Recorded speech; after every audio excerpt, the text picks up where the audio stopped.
so you can see me. So, got these on American Trucks. I think it's like 17 bucks. Scratch and dent, open box, whatever.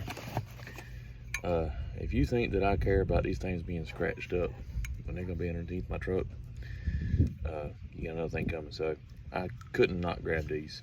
So I'm gonna try and document as much of it as I can, and we'll see where it goes. I'm excited. This is where I'm at with Drop Shackle and stuff. So I took this bolt out and all 4 of my U-bolt retaining bolts, and then lowered the whole axle.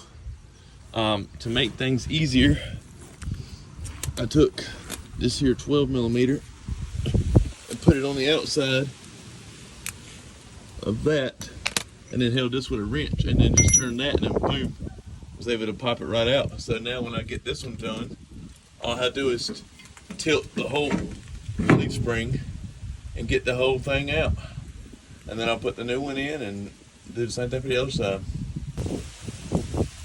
So this is what you get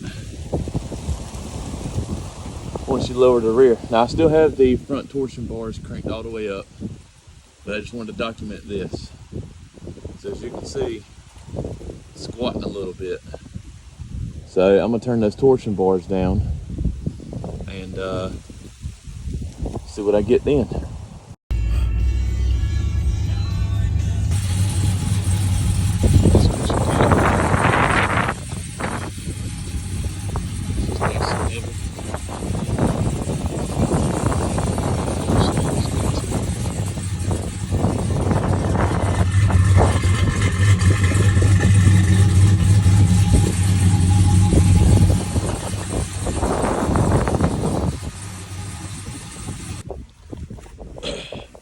Wanted to go over a couple things.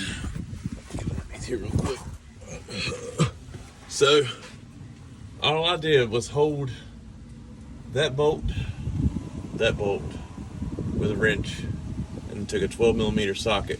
Once I broke this loose, just get it loose enough to where the bolt on the back side starts turning, and then hold it right here and then turn here. I didn't have to do anything inside there.